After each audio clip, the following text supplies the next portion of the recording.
Praise the Lord. ഞാൻ നിങ്ങളുടെ മേൽ ശുദ്ധജലം തളിക്കും. എസെക്കിയേൽ 36, 25, 26, 27 വചനങ്ങൾ പറയുന്നുണ്ട്. ഞാൻ നിങ്ങളുടെ മേൽ ശുദ്ധജലം തളിക്കും, നിങ്ങളെ വിശുദ്ധീകരിക്കും, ശിലാഹൃദയം എടുത്തുമാറ്റും, മാംസഹൃദയം. നമുക്ക് വേണ്ടത് ദൈവത്തിൻ്റെ ആത്മാവിൻ്റെ സ്വരം കേൾക്കുവാൻ, ആത്മാവിൻ്റെ വെളിപ്പെടുത്തൽ സ്വീകരിക്കാൻ പറ്റിയ ഒരു പുതിയ ഹൃദയം ആവശ്യമുണ്ട്. ഹല്ലേലൂയ. അതിനുവേണ്ടി നമ്മൾ പ്രാർത്ഥിക്കണം. ഞാൻ നിങ്ങളുടെ മേൽ ശുദ്ധജലം തളിക്കും, നിങ്ങളുടെ എല്ലാ മാലിന്യങ്ങളിൽ നിന്നും നിങ്ങൾ ശുദ്ധീകരിക്കപ്പെടും, സകല വിഗ്രഹങ്ങളിൽ നിന്നും ഞാൻ നിർമ്മലാക്കും, ഒരു പുതിയ ഹൃദയം നിങ്ങൾക്ക് ഞാൻ നൽകും, ഒരു പുതു ചൈതന്യം ഞാൻ നിക്ഷേപിക്കും, നിങ്ങളുടെ ശരീരത്തിൽ നിന്ന് ശിലാഹൃദയം എടുത്തുമാറ്റി മാംസഹൃദയം നൽകും, എൻ്റെ ആത്മാവിനെ ഞാൻ നിങ്ങളിൽ നിവേശിപ്പിക്കും. യേശു ഈ ഭൂമിയിലേക്ക് വന്നത് ഈ ലക്ഷ്യത്തോടെ തന്നെയാണ്. അവന്റെ കുരിശുമരണത്തിനു ശേഷം എല്ലാവരുടെ മേലും ആത്മാവിനെ വർഷിക്കുക. പരിശുദ്ധാത്മാവിനെ നിറഞ്ഞ പത്രോസിന്റെ ആദ്യ പ്രസംഗം അപ്പോസ്തലരുടെ പ്രവർത്തനം 2-ാം അധ്യായത്തിന്റെ 17-18 വചനങ്ങൾ പറയുന്നുണ്ട്. അവസാന നാളുകളിൽ സകല ജനത്തിന്റെ മേലും എൻ്റെ ആത്മാവിനെ ഞാൻ വർഷിക്കും. നിങ്ങളുടെ പുത്രന്മാരും പുത്രികളും പ്രവചിക്കും, യുവാക്കന്മാർക്ക് ദർശനം ഉണ്ടാകും, നിങ്ങളുടെ പുത്രന്മാർ സ്വപ്നങ്ങൾ, നിങ്ങളുടെ വൃദ്ധന്മാർ സ്വപ്നങ്ങൾ കാണും. എൻ്റെ ദാസന്മാരുടെ മേൽ എൻ്റെ ആത്മാവിനെ ഞാൻ വർഷിക്കും, അവർ പ്രവചിക്കുകയും ചെയ്യും. എൻ്റെ ദാസന്മാരുടെ മേൽ എൻ്റെ ആത്മാവിനെ ഞാൻ വർഷിക്കും, അവർ പ്രവചിക്കും. പ്രവചനത്തിന്റെ ആത്മാവ്, വെളിപാടിന്റെ ആത്മാവ്, ദർശനത്തിന്റെ ആത്മാവ്, ശക്തിയുടെ ആത്മാവ്, ഡെലിവറൻസിന്റെ ആത്മാവ് നമ്മുടെ മേൽ നിറയും. അവർ പ്രവചിക്കും. നമ്മൾ ദാഹിച്ചു പ്രാർത്ഥിക്കേണ്ട ഒരു ഗിഫ്റ്റാണ് പ്രവചനപരം എന്ന് പറയുന്നത്. 1 കൊരിന്തോസ് 14-ാം അധ്യായത്തിൽ 14, 12, 14 ഒക്കെ നിങ്ങൾ സമയം പോലെ വായിച്ചുകൊള്ളുക. വരദാനങ്ങളെ കുറിച്ച് ഒത്തിരി പറയുന്നുണ്ട്. അതിൽ 14-1 ഇങ്ങനെ പറയുന്നു: സ്നേഹമായിരിക്കട്ടെ നിങ്ങളുടെ ലക്ഷ്യം, അതേസമയം ആത്മീയ ദാനങ്ങൾക്കായി പ്രത്യേകിച്ച് പ്രവചനപരത്തിനായി തീഷ്ണതയോടെ ആഗ്രഹിക്കുവിൻ. പ്രവചനപരത്തിനായി തീഷ്ണതയോടെ ആഗ്രഹിക്കുവിൻ. പൗലോസ് അപ്പോസ്തലൻ പറയുക, ഇത് നമുക്ക് എല്ലാവർക്കുമുള്ള ഒരു വചനമാണ്. നമ്മളെല്ലാവരും പ്രവചനപരത്തിനായി തീഷ്ണതയോടെ ആഗ്രഹിക്കണം, അതിനുവേണ്ടി പ്രാർത്ഥിക്കണം. യുവതിവാക്കന്മാര്, മധ്യവയസ്കര്, വൃദ്ധന്മാര്, കുട്ടികള്, എല്ലാവർക്കും ആരുടെ മേൽ വേണമെങ്കിലും ആത്മപകർച്ച ഉണ്ടാവാം, അവർ പ്രവചിക്കാം. ആദിമസഭയിൽ നടന്നതുപോലെ ഉള്ള ഒരു ആത്മാഭിഷേകമാ ഈ കാലഘട്ടത്തിൽ ഉണ്ടാവേണ്ടത്. അത് ഉണ്ടായില്ലെങ്കിൽ ഉറപ്പാണ് സുവിശേഷവൽക്കരണം ഇവിടെ എങ്ങും എത്തത്തില്ല. നമ്മുടെ സഭയിൽ പോലും യുവതിവാക്കന്മാരെ പോലും നമുക്ക് നേടുവാനായിട്ട് പറ്റത്തില്ലെന്നായി പോകും. ഹല്ലേലൂയ. ശക്തമായിട്ടുള്ള പരിശുദ്ധാത്മാവിന്റെ കൃപകളും വരദാനങ്ങളും ഒക്കെ ഉപയോഗിച്ചുള്ള വലിയ ശുശ്രൂഷകൾ വെളിപ്പെടേണ്ടിയിരിക്കുന്നു. ഹല്ലേലൂയ. അസാധാരണമായ ദൈവശക്തിയുള്ള, ദൈവകൃപയുള്ള ദൈവദാസന്മാർ ലോകം മുഴുവൻ അഭിഷേകത്തോടെ എഴുന്നേൽക്കണം. എഴുന്നേറ്റെങ്കിലേ ഇന്നത്തെ ലോകത്തെ കീഴ്പ്പെടുത്തിയിരിക്കുന്ന സാത്താന്റെ ആധിപത്യത്തെ തകർത്തുകൊണ്ട് അതിശക്തമായിട്ട് സുവിശേഷ പ്രഘോഷണം ഈ ലോകത്തിൽ നടക്കത്തുള്ളൂ. ഹല്ലേലൂയ. പ്രവചനപരത്തിനായി തീഷ്ണതയോടെ അഭിലഷിക്കുവിൻ. വീണ്ടും വായിക്കുന്നു 1 കൊരിന്തോസ് 14-ാം അധ്യായം 39-ാമത്തെ വചനം. പ്രവചനപരത്തിനായി തീവ്രമായി അഭിലഷിക്കുവിൻ.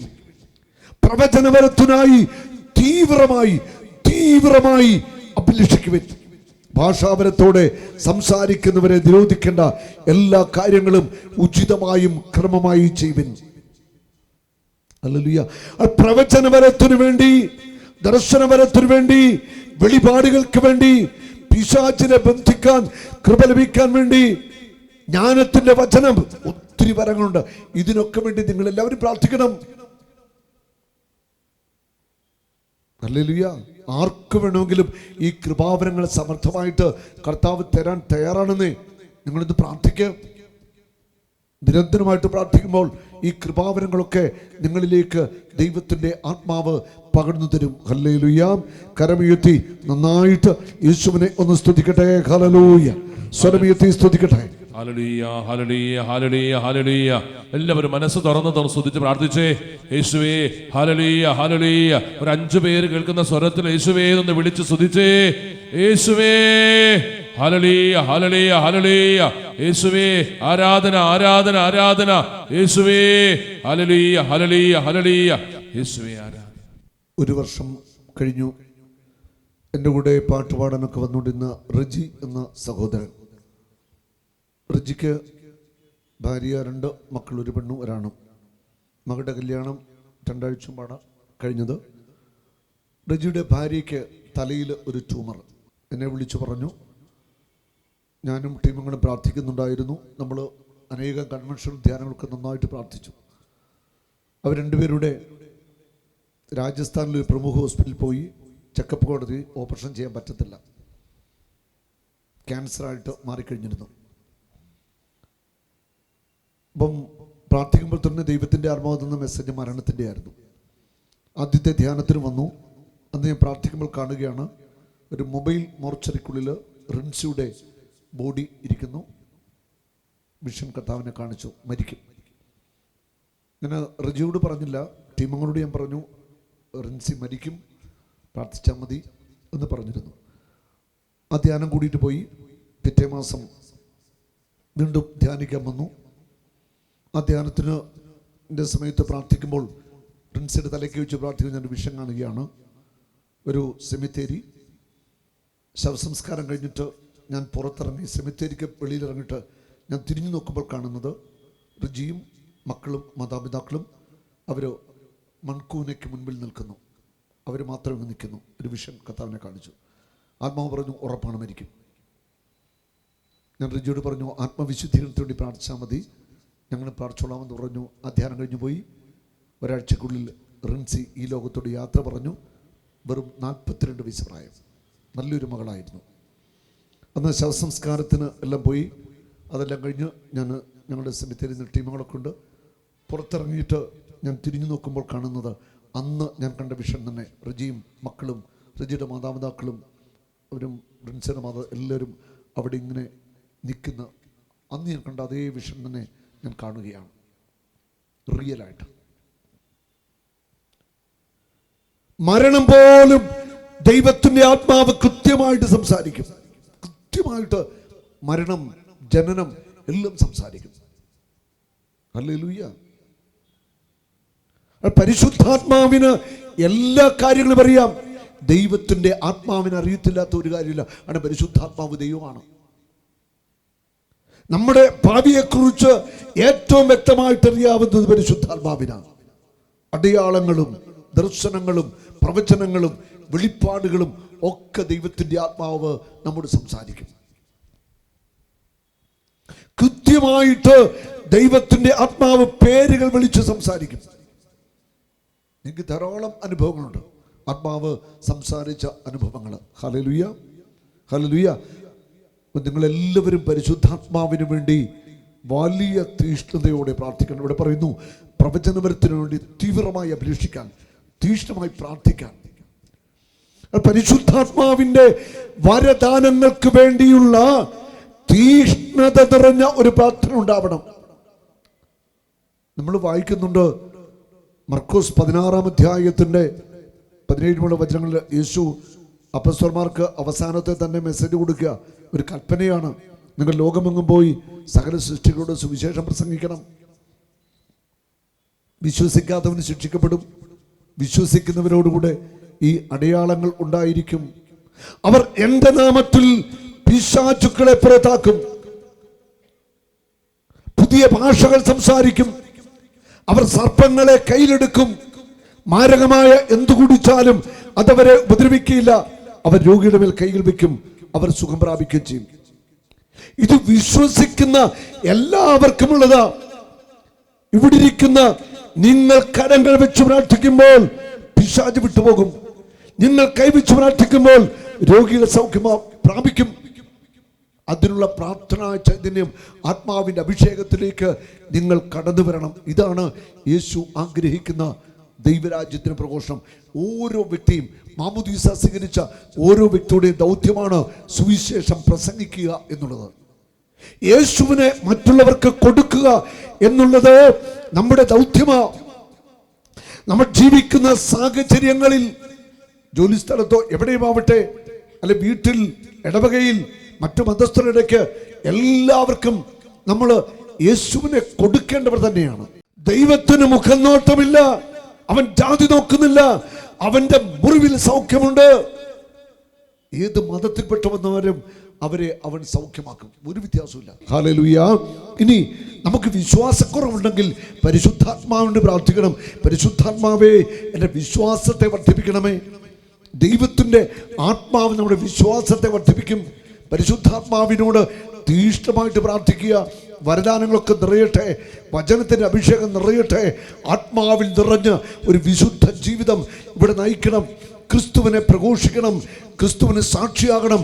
അതിന് ആത്മാവിൻ്റെ ശക്തി നമുക്ക് ലഭിച്ചേ മതിയാവത്തുള്ളൂ. ഹല്ലേലൂയ. പരിശുദ്ധാത്മാവ് നിങ്ങളുടെ മേൽ വന്നു കഴിയുമ്പോൾ നിങ്ങൾ ശക്തി പ്രാപിക്കും. ആത്മാവ് വരുമ്പോൾ ശക്തി പ്രാപിക്കും. പാപത്തെ അതിജീവിക്കുവാൻ, സാത്താന്റെ കോട്ട തകർക്കുവാൻ, ആസക്തികൾ നിയന്ത്രിക്കുവാൻ, ജഡത്തെ നിയന്ത്രിക്കുവാൻ, ദൈവരാജ്യത്തിന് വേല ചെയ്യുവാൻ, ക്രിസ്തുവിന് സാക്ഷ്യം കൊടുക്കുവാൻ അവൻ തൻ്റെ ആത്മാവിൻ്റെ ശക്തി കൊണ്ട് നമ്മളെ നിറയ്ക്കും. അവൾ ആത്മാവിൻ്റെ ശക്തിക്ക് വേണ്ടി, വരദാനങ്ങൾക്ക് വേണ്ടി, അഭിഷേകത്തിന് വേണ്ടിയൊക്കെ ദാഹത്തോടെ നമുക്ക് പ്രാർത്ഥിക്കാം. നമ്മുടെ മക്കളെ വിശ്വാസത്തിൽ വളർത്തുക ഈ കാലഘട്ടത്തിൽ വലിയ ഒരു വെല്ലുവിളിയാണ്. ശരിക്കും മാതാപിതാക്കൾ നേരിടുന്ന വലിയ ഒരു വിഷമം നിറഞ്ഞ ഒരു കാലഘട്ടമാണ്. മക്കളെ വിശ്വാസത്തിൽ, ദൈവഭക്തിയിൽ, പ്രാർത്ഥനയിൽ വളർത്തിക്കൊണ്ട് വരുവാനായിട്ട് ഒത്തിരിയേറെ മാതാപിതാക്കന്മാർ വിഷമിക്കുന്നുണ്ട്. കാരണം മക്കൾ അവരുടേതായ വഴിയിൽ എങ്ങനെ ജീവിക്കുന്നു, അനുസരണമില്ല, ഇതൊക്കെ നമ്മൾ കണ്ടുകൊണ്ടിരിക്കുന്ന കാര്യങ്ങളാണ്. നമ്മുടെ കുടുംബത്തിൽ കുടുംബ പ്രാർത്ഥന ഉണ്ടാവണം. അപ്പനും അമ്മയും മക്കളും ഒന്നിച്ച് പ്രാർത്ഥിക്കണം. പ്രഭാഷകന്റെ പുസ്തകത്തിൽ ഒരു വചനമുണ്ട്, പ്രഭാഷകൻ 27:3. ദൈവഭക്തിയിൽ ദൃഢതയും തീഷ്ണതയും ഇല്ലാത്തവന്റെ ഭവനം അതിവേഗം നശിച്ചു പോകും. ദൈവഭക്തിയിൽ ദൃഢത വേണം, തീഷ്ണത വേണം. ഇല്ലാത്തവന്റെ ഭവനം അതിവേഗം നശിക്കും. ഒരപ്പന്, ഒരമ്മയ്ക്ക് ദൈവഭക്തിയിൽ തീഷ്ണത വേണം, ദൃഢത വേണം. അപ്പനും അമ്മയ്ക്കും തീഷ്ണത വേണം. ഈ പ്രാർത്ഥനയിൽ തീഷ്ണത ഉള്ളവരുടെ മക്കളെ വിശ്വാസത്തിൽ നിൽക്കും, അവർ നശിച്ചു പോകത്തില്ല. നിങ്ങളുടെ പ്രാർത്ഥനയ്ക്ക് ദൈവം ഉത്തരം നൽകും.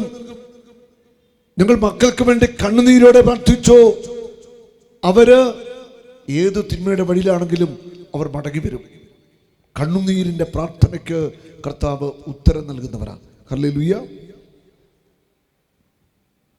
ഇന്ന് പല കുടുംബങ്ങളിലും ഭാര്യാഭർത്താക്കന്മാർ തമ്മിൽ എന്തെങ്കിലുമൊക്കെ വിഷയങ്ങളാണ്. മനസ്സുകൊണ്ട് അകന്നു ജീവിക്കുക. ഒരു വീട്ടിലാണ്, പക്ഷേ മനസ്സുകൊണ്ട് ഒത്തിരി അകലമാണ് ഭാര്യാഭർത്താക്കന്മാർക്കുള്ളത്. വെളിപാടിന്റെ പുസ്തകത്തില് 2-ാം അധ്യായത്തിന്റെ 4-ാമത്തെ വചനം പറയുന്നു, നിനക്കെതിരെ എനിക്കൊന്ന് പറയാനുണ്ട്, നിനക്ക് ആദ്യമുണ്ടായിരുന്ന സ്നേഹം നീ കൈവിടിഞ്ഞു. കുടുംബജീവിതത്തിന്റെ ആദ്യ നാളുകളിൽ ഉണ്ടായിരുന്ന സ്നേഹം നീ കൈവിടിഞ്ഞു.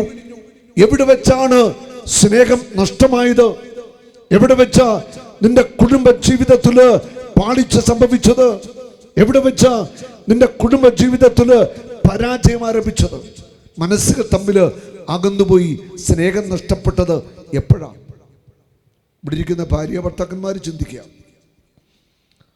അതോ ആദ്യത്തെ ആ സ്നേഹം, ആദ്യ നാളുകളിൽ ഉണ്ടായിരുന്ന ആ ഹൃദയം നിറയുള്ള ആ സ്നേഹം ഇന്ന് ഭാര്യ ഭർത്താക്കന്മാർക്കുണ്ടോ? വിവാഹം കഴിഞ്ഞു, വർഷങ്ങൾ പിന്നിട്ടപ്പോൾ സ്നേഹം തണുത്തുപോയി. ചില വീട്ടില് ഭാര്യയും ഭർത്താവും 2 മുറിയിലാണ് കിടക്കുന്നത്, ഒരു ബന്ധങ്ങളുമില്ല. ഈയിടെ ഗൗഡായിൽ ധ്യാനം നടക്കുമ്പോൾ ഒരു സഹോദരി എൻ്റെ അടുക്കൽ വന്ന് കണ്ണുനീരോടെ പറയുകയാണ്, ഭാര്യയും ഭർത്താവും തമ്മിൽ മനസ്സുകൊണ്ട് അകന്നാ ജീവിക്കുന്ന 3 മക്കളുണ്ട്. എൻ്റെ 12 വർഷമായിട്ട് ഭാര്യയും ഭർത്താവും 2 മുറിയിലാണ് കിടക്കുന്നു, ഒരു ബന്ധങ്ങളുമില്ല. അവർ തമ്മിൽ ഒരു ബന്ധങ്ങളില്ല. ഇതാണ് ജീവിതം. മനസ്സുകൊണ്ട് അകന്ന് ജീവിക്കുക ഒരിക്കലും സംഭവിക്കാൻ പാടില്ലാത്ത കാര്യമാണ്. ആ സ്ത്രീ വലിയ വിഷമത്തിൽ, വലിയ കണ്ണുനീരില്ല, സങ്കടത്തോടെ പറഞ്ഞ ഭർത്താവ് ഒരു മദ്യപാനി, ഒരു പരുഷമായ രീതിയുള്ള ഒരു മനുഷ്യന്, പരുക്കൻ മനുഷ്യൻ. അദ്ദേഹത്തിൻ്റെ ഒരു ജീവിതം നയിക്കുന്നു. അദ്ദേഹത്തിന് ഈ കൺസ്ട്രക്ഷൻ്റെ പണിയുണ്ട്, വീട് പണിതൊക്കെ കൊടുക്കാൻ പരിപാടിയൊക്കെ ഉണ്ട്. അതൊക്കെ അദ്ദേഹം ജീവിക്കുന്നു. രാത്രി സമയത്ത് വരും, വന്നു കഴിഞ്ഞാൽ കുളിച്ചു, ഭക്ഷണം കഴിച്ചാൽ കഴിച്ചു, അല്ലെങ്കിൽ ടെലിവിഷൻ മുന്നിലിരുന്നു, അത്ര തന്നെ. സന്ധ്യാപ്രാർത്ഥനയ്ക്കൊന്നും കൂടത്തില്ല. അടിപൊളിയായിട്ട് ഇങ്ങനെ അദ്ദേഹം നടക്കുകയാണ്. കുടുംബ ബന്ധങ്ങൾ തകർന്നു. 2 ആൺമക്കളുണ്ട്. ആ 2 ആൺമക്കൾക്കും ഒരു വിശ്വാസമില്ല. 2 പേർക്കും ജോലിയുണ്ട്, പള്ളി പോകില്ല, കുമ്പസാരിക്കില്ല, ഒരു വിശ്വാസമില്ലാത്ത 2 മക്കളും. ഈ സ്ത്രീ കണ്ണുനീരോടെ ആ വീട്ടിൽ ജീവിക്കാം. ഹല്ലേലൂയ. ഇതുപോലെ വിശ്വാസം തകർന്ന കുടുംബങ്ങളുണ്ട്. വിശ്വാസം നഷ്ടപ്പെട്ടു പോയി. ചില അമ്മമാരൊക്കെ ഇന്നലെയൊക്കെ ദിവസം പറഞ്ഞിട്ടുണ്ട്, മക്കൾ പള്ളിയിൽ പോകുന്നില്ല, വിശ്വാസമില്ല, പ്രാർത്ഥിക്കുന്നില്ല, ധ്യാനത്തിൽ വിളിച്ചാൽ വരത്തില്ല. അമ്മമാരും വിഷമിക്കുന്നു, അപ്പന്മാരും വിഷമിക്കുകയാണ്. ഹല്ലേലൂയ. അപ്പോൾ സ്നേഹത്തിലേക്ക് നിങ്ങൾ മടങ്ങി വരണം.